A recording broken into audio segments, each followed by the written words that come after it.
Savannah Quinn, une jeune femme noire de seulement 17 ans, a été ridiculisée par tous lorsqu'elle est entrée dans un tribunal pour défendre un client. Mais personne ne s'attendait à ce qui allait suivre. Lorsqu'elle a dévoilé des documents révélant un réseau de corruption, les avocats les plus puissants et influents de la salle ont été pris de court et sont repartis la tête basse, pleins de regrets. La salle d'audience était bondée. Les gens chuchotaient à voix basse, mais le bourdonnement des conversations était difficile à ignorer. Savannah Quinn, âgée de seulement 17 ans, se tenait debout devant le banc, serrant une vieille mallette entre ses mains. Elle portait un blazer un peu trop grand pour elle, mais cela n'avait aucune importance. Ce qui comptait, c'était qu'elle était là. Le juge Prescott, un homme sérieux aux cheveux gris, ajusta ses lunettes pour mieux la regarder. Il sembla d'abord perplexe, puis afficha un sourire teinté de moquerie. « Mademoiselle Quinn, êtes-vous sûre d'être au bon endroit ? Ceci n'est pas un concours de talent, encore moins une émission de télé-réalité. » Quelques avocats assis au fond de la salle éclatèrent de rire. Savannah sentit la chaleur monter à son visage, mais elle inspira profondément. Elle fixa le juge dans les yeux et répondit, tentant de garder son calme. « Avec tout le respect que je vous dois, votre honneur, je suis exactement là où je dois être. » Le juge Prescott se pencha en avant, croisant les bras. Il semblait amusé par la situation. « Très bien. Dans ce cas, commencez. Je suis curieux de voir ce que vous avez à dire. » Des murmures se propagèrent à travers la salle. Certains secouèrent la tête, comme si tout cela n'était qu'une vaste blague. Savannah savait que personne ne croyait en elle. Comment une jeune fille aussi inexpérimentée pouvait-elle défendre une affaire si importante devant un tribunal ? Mais elle ne pouvait pas se laisser intimider. Son frère était la victime d'une injustice. Elle se rappela d'il y a 3 ans, lorsque son frère Auguste avait été emprisonné à tort. Elle n'avait que 14 ans à l'époque, mais elle n'avait jamais oublié la douleur de le voir emmené. Ce soir-là, il l'avait prise dans ses bras et lui avait dit « Tu es bien plus forte que tu ne le penses, petite sœur. Ne laisse jamais personne te dire le contraire. » Ce souvenir donna à Savannah la force de serrer encore plus fort sa mallette. Celle-ci était tout ce qui lui restait d'Auguste, ses livres de droit, ses notes et les espoirs qu'il avait laissés derrière lui. Savannah ouvrit la mallette et commença à organiser ses documents. Le juge l'observait toujours, son sourire ironique au coin des lèvres. « Eh bien, allons-y, je vous écoute. Votre honneur, je suis ici parce que je crois au droit de chacun à une défense équitable. Mon client le mérite, et je suis prête à présenter les faits qui prouvent son innocence. » Le juge haussa un sourcil, comme s'il ne croyait pas un mot de ce qu'il venait d'entendre. « Vraiment ? Alors impressionnez-nous, mademoiselle Quinn. Mais je vous préviens, je n'ai pas de patience pour les amateurs. » Au fond de la salle, 2 avocats chuchotaient entre eux. L'un d'eux, vêtu d'un costume hors de prix et les cheveux impeccablement coiffés, murmura « Elle ne tiendra pas 5 minutes. » Savannah entendit la remarque, mais fit semblant de ne rien avoir remarqué. Elle ne pouvait pas se laisser déconcentrer. Prenant un des documents posés sur la table, elle poursuivit « Tout d'abord, j'aimerais signaler une incohérence dans le rapport de l'accusation. Ils affirment que mon client était sur les lieux du crime, mais j'ai des preuves qu'il se trouvait ailleurs au même moment. » Le sourire du juge disparut tandis qu'il la regardait plus attentivement. « Des preuves ? Quel genre de preuves ? » « Des relevés GPS, » répondit Savannah, tendant un document à l'huissier. « Ils ont été ignorés lors de l'enquête, mais ils sont ici. Puis-je les présenter maintenant, si votre honneur le permet ?» La salle se figea dans un silence pesant. Les rires avaient cessé, remplacés par une curiosité palpable. Le juge prit les documents, ajusta ses lunettes et commença à les examiner. Pendant quelques minutes, il resta silencieux, mais son expression changea visiblement. Un des avocats au fond poussa son collègue du coude. « Elle est sérieuse », murmura-t-il. Savannah resta immobile, gardant une posture assurée, bien que son cœur battît à tout rompre. Elle savait que ce n'était que le début. D'autres obstacles, d'autres remarques désobligeantes l'attendaient, mais elle était prête. Après quelques instants, le juge leva les yeux vers elle. Sa voix était plus grave et sérieuse cette fois-ci. « Très bien, mademoiselle Quinn. Voyons jusqu'où vous pouvez aller avec ça. » Savannah savait que ce ne serait pas facile. La salle était encore remplie de regards sceptiques et de doutes. Mais elle n'était pas là pour plaire à qui que ce soit. Elle était là pour Auguste, pour son frère qui avait besoin d'elle, et surtout, pour elle-même. En tendant un nouveau document, elle sentit le poids de la responsabilité sur ses épaules. Mais peu importait ce que pensaient les autres, elle savait qu'elle était sur le bon chemin. Savannah était encore debout, ajustant les documents sur le bureau, lorsqu'elle entendit le bruit de la porte du tribunal qui s'ouvrait. Lyndon Mercer entra. C'était un homme grand, aux cheveux gris soigneusement taillés, vêtu d'un costume impeccable. Ses pas résonnèrent sur le sol, attirant l'attention de tous. À ses côtés se trouvait Evangeline Cross, une femme à l'allure élégante et au regard perçant. Mercer ne perdit pas de temps. « Votre honneur, je vous demande pardon pour cette interruption, mais je suis ici pour remettre en question la légitimité de la présence de cette jeune fille dans cette salle. » Savannah releva la tête. Elle s'attendait à une telle attaque, mais cela n'atténua pas l'impact des paroles de Mercer.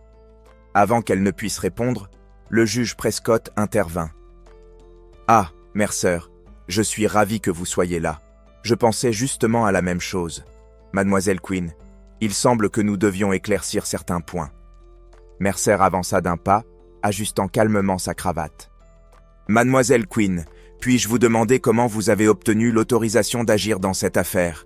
À ma connaissance, rien ne prouve que vous soyez une avocate diplômée. » Savannah inspira profondément. Elle savait que ce moment viendrait, mais cela ne le rendait pas moins difficile.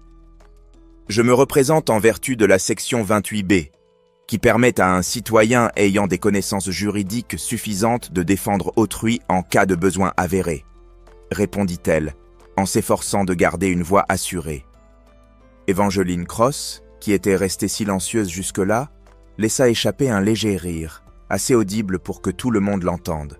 « Des connaissances juridiques suffisantes? Et qui a jugé cela? Vous-même » Savannah sentit ses joues s'échauffer, mais elle resta digne. « J'ai étudié le droit de manière autodidacte pendant 3 ans. J'ai utilisé des livres, des ressources universitaires et même des affaires réelles pour apprendre.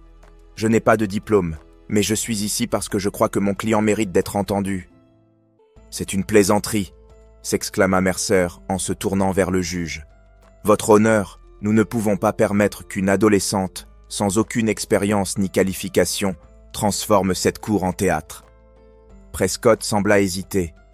Il regarda Mercer, puis Savannah, comme s'il pesait le pour et le contre.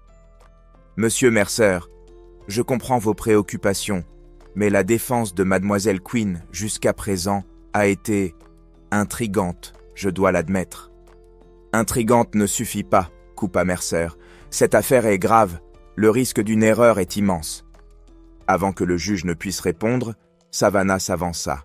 « Avec tout le respect que je vous dois, monsieur Mercer, le risque le plus grand serait d'ignorer des preuves et de condamner un innocent. Si vous avez des objections à ma défense, attaquez mes arguments, pas mon âge. » Evangeline plissa les yeux, visiblement irritée. « On dirait que vous participez à un concours de débat, jeune fille.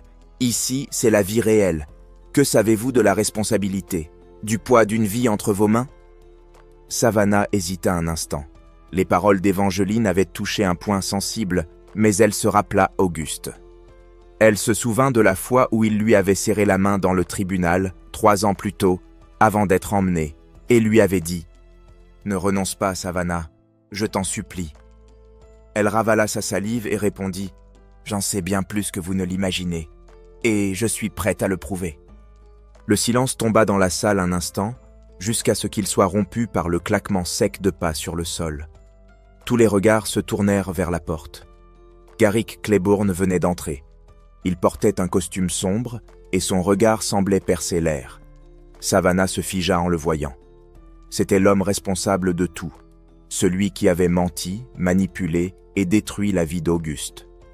Claiborne la fixa directement, avec un léger sourire aux lèvres, comme s'il s'amusait de la situation. Savannah sentit son cœur s'emballer, et pendant un instant, elle crut que ses jambes allèrent flancher. Mais elle se força à rester droite. Le juge Prescott fronça les sourcils. « Monsieur Claiborne, je ne m'attendais pas à vous voir ici aujourd'hui. » Claiborne se contenta de hocher la tête. avec la sérénité de quelqu'un qui se sentait supérieur à tous dans cette pièce. « J'ai tenu à venir, votre honneur.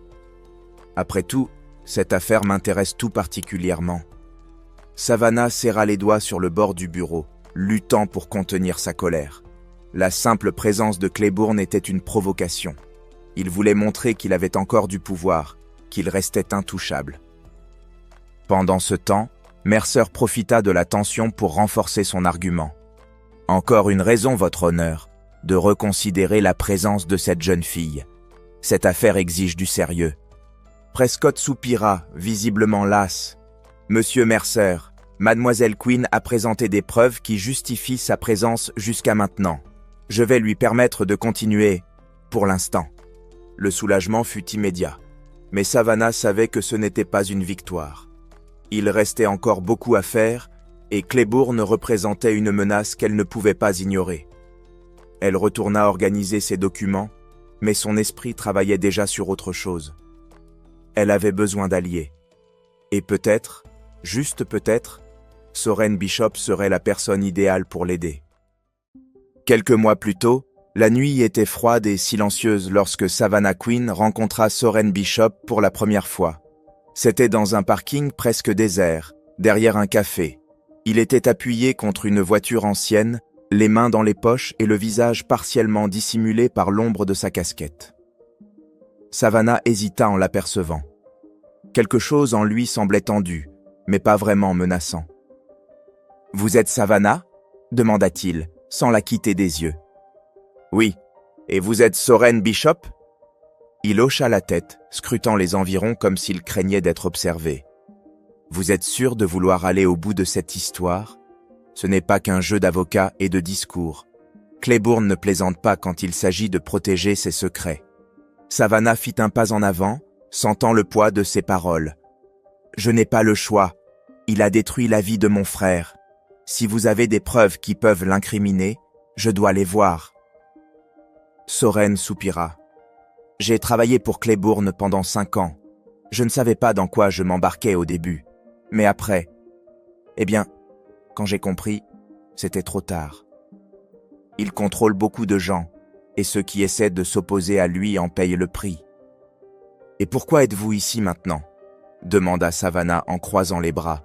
« Parce que je suis fatigué de porter ça tout seul. » Il sortit un dossier de son manteau et le lui tendit.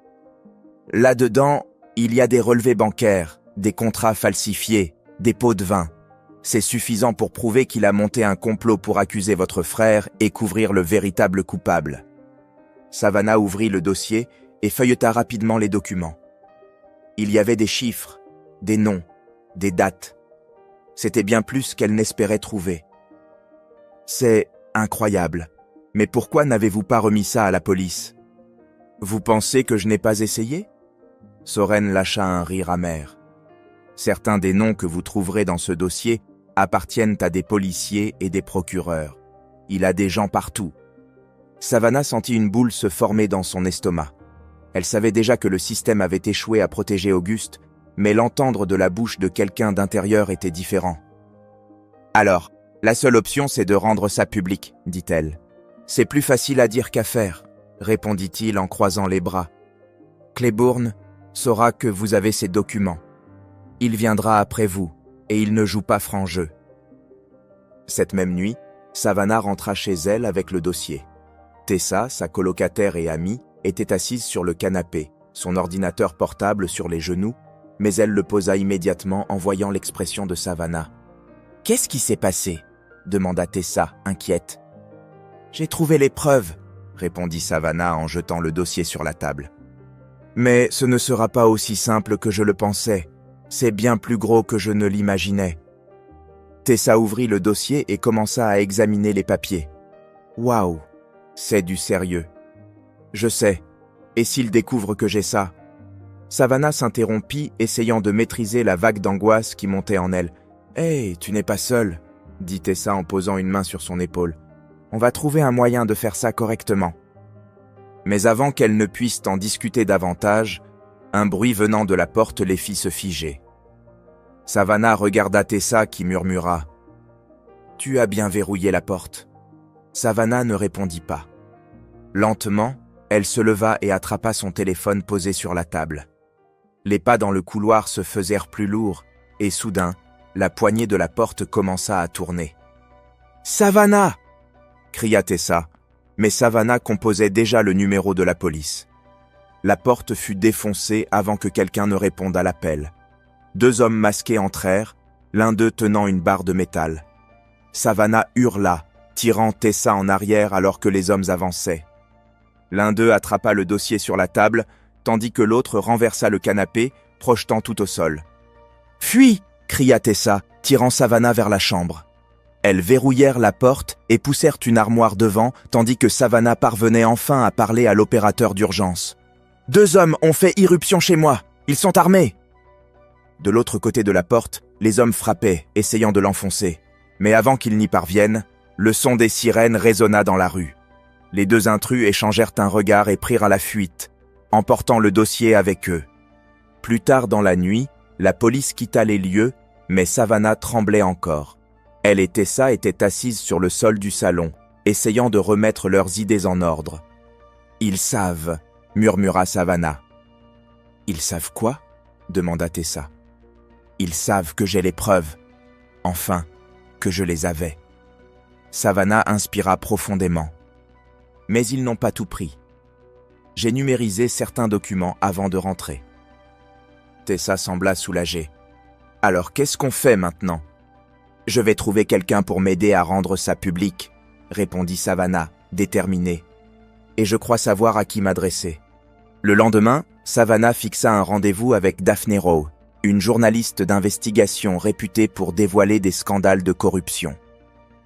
Elles se rencontrèrent dans un café discret, loin du centre-ville. « Vous avez du cran de venir me voir, » dit Daphne après avoir écouté toute l'histoire. « Mais vous comprenez ce que cela signifie, n'est-ce pas? Dès que nous publierons ces informations, vous deviendrez une cible. »« Je le suis déjà, » répondit Savannah. « Mais ils ne peuvent pas m'arrêter si le public connaît la vérité. » Daphne resta silencieuse un moment, observant la jeune femme assise devant elle. Enfin, elle hocha la tête. « Très bien, faisons-le. » De retour au tribunal, qui semblait encore plus bondé à mesure que l'audience avançait, des gens de tous horizons s'étaient rassemblés pour assister au dénouement d'une affaire qui avait captivé l'attention de tous. Savannah était assise à la table de la défense, les mains fermement entrelacées sur la table. Le dossier contenant des preuves contre Claiborne reposait juste à côté d'elle. Le juge Prescott la regarda avec une expression sérieuse, mais quelque chose dans son regard avait changé. Il semblait curieux, presque respectueux. « Mademoiselle Quinn, » commença-t-il en ajustant ses lunettes, « c'est votre dernière chance de présenter vos preuves avant que ce tribunal ne prenne une décision. » Savannah se leva. Son cœur battait fort, mais elle s'efforça de parler d'une voix claire et ferme. « Votre honneur, ce que je m'apprête à présenter n'est pas seulement une défense. C'est une révélation d'un réseau de corruption qui a détruit des vies, y compris celle de mon frère, August Quinn. » Elle remit un ensemble de documents à l'huissier qui les apporta à Prescott. Le juge commença à les feuilleter, son expression devenant plus grave à chaque page. Ces documents incluent des registres financiers montrant des pots de vin versés par Garrick Claiborne à des témoins et procureurs, des contrats falsifiés et des messages prouvant qu'il a manipulé toute l'affaire contre August Quinn. Les preuves sont claires, votre honneur. Claiborne a utilisé son influence pour incriminer mon frère tout en protégeant ses propres intérêts. Claiborne, assis dans la zone réservée, croisa les bras avec un sourire forcé. Il essayait de rester calme, mais il était évident qu'il était contrarié. « C'est absurde, » dit-il en interrompant. « Ces accusations n'ont aucun fondement. Ce sont des inventions d'une gamine désespérée. » Prescott frappa son marteau sur la table. « Monsieur Claiborne, calmez-vous ou vous serez expulsé de cette salle. » Savannah inspira profondément et poursuivit. « J'ai également amené un témoin capable de corroborer ces preuves. » Les portes du tribunal s'ouvrirent et Soren Bishop entra. La salle entière se plongea dans un silence total. Il s'avança jusqu'au banc des témoins et prêta serment avant de s'asseoir. Savannah entama l'interrogatoire. « Monsieur Bishop, vous avez travaillé pour Garrick Claiborne pendant 5 ans. Pouvez-vous nous dire ce que vous avez découvert pendant cette période ? » Soren regarda directement le juge. J'ai vu de mes propres yeux comment il achetait des témoins, intimidait des fonctionnaires et utilisait son argent pour manipuler le système. Il m'a ordonné de falsifier des preuves contre Auguste Quinn. Je l'ai fait et je le regrette encore aujourd'hui. La salle explosa en murmures, mais Prescott demanda rapidement le silence. Continuez, monsieur Bishop. J'ai apporté des registres de ces ordres, votre honneur. Ils se trouvent parmi les documents présentés par Savannah. Prescott examina les preuves tandis que le procureur restait silencieux, semblant accablé. Claiborne, en revanche, perdit son calme. Il se leva brusquement. « C'est un cirque. Ces documents ne prouvent rien. » 2 agents de sécurité s'approchèrent, mais Prescott leva la main pour les interrompre. « Monsieur Claiborne, asseyez-vous. Ce tribunal rendra une décision sur les accusations portées contre vous, et d'ici là, gardez votre calme. » Savannah saisit l'occasion. « Votre honneur, je demande que Claiborne soit placé en détention provisoire jusqu'à la fin de l'enquête.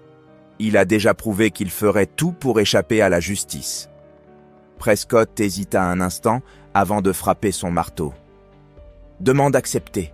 Agent, emmenez-le en garde à vue. » Claiborne fut immédiatement menotté.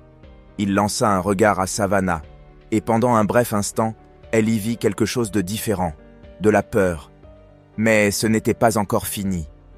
Le juge Prescott ajusta à nouveau ses lunettes et se tourna vers l'huissier à ses côtés. « Il semble y avoir d'autres noms pertinents dans ces documents. Mademoiselle Quinn, veuillez confirmer ce qui est décrit ici. » Savannah, encore sous l'effet de l'adrénaline de cette première victoire, s'approcha avec précaution. « Oui, votre honneur. En plus de Claiborne, il y a des preuves indiquant que Linden Mercer et Evangeline Cross étaient également directement impliqués dans ce système. Les registres montrent des paiements effectués à ces 2 individus pour influencer des décisions judiciaires ou manipuler des preuves en vue de condamner Auguste Quinn. » La tension dans la salle augmenta immédiatement. Mercer, qui était assis à la table de l'accusation, bondit de sa chaise, les yeux écarquillés. « C'est absurde. Ces allégations n'ont aucun fondement. » Evangeline, quant à elle, tenta garder son calme. « Votre honneur, ces accusations sont sans fondement. Mademoiselle Quinn s'appuie sur des documents qui pourraient très bien avoir été fabriqués. » Prescott leva la main, exigeant le silence. Les documents présentés incluent des transferts bancaires détaillés, des correspondances électroniques et même des comptes rendus de réunions qui relient directement les 2 accusés aux activités criminelles de Garrick Claiborne. Je ne vois rien ici qui suggère une quelconque falsification. Mercer ouvrit la bouche pour protester à nouveau, mais Prescott ne lui laissa aucune chance. « Monsieur Mercer, Madame Cross, vous aurez l'occasion de vous défendre en bonne et due forme. Mais d'ici là, ce tribunal ordonne votre mise en détention provisoire. » Le public, déjà animé par des murmures, explosa en conversation bruyante. 2 agents de sécurité s'approchèrent de Mercer, qui recula en levant les mains. « Vous êtes en train de commettre une grave erreur. Vous n'avez aucune idée de qui vous accusez. » Evangeline se leva lentement, le visage fermé, son expression presque menaçante. « Vous ne comprenez pas ce que vous venez de faire. C'est bien plus grand que ce que vous imaginez. » Savannah soutint son regard, sentant le poids de chaque mot, mais refusant de montrer la moindre faiblesse. « Et peut-être auriez-vous dû y penser avant de détruire des vies innocentes. » Evangeline ne répondit rien alors qu'elle était emmenée par les agents, mais le silence qu'elle laissa derrière elle semblait chargé d'une menace implicite. Savannah se rassit, le souffle court. Elle savait que ce n'était que le début, mais pour la première fois, elle sentait que le système commençait enfin à s'orienter dans la bonne direction. 2 semaines plus tard, le tribunal était à nouveau plein. Cette fois, c'était pour l'audience en appel d'Auguste. Savannah avait une boule au ventre en attendant l'entrée du juge. Lorsque celui-ci entra, un silence solennel envahit la salle. Après examen des preuves présentées, ce tribunal conclut que la condamnation d'Auguste Quinn était fondée sur des preuves falsifiées et des témoignages manipulés. Je déclare que sa condamnation est officiellement annulée. Monsieur Quinn, vous êtes libre. Savannah eut du mal à réaliser les mots qu'elle venait d'entendre. La salle explosa en applaudissements, mais tout ce qu'elle put faire fut de courir pour enlacer Auguste, qui était assis au premier rang.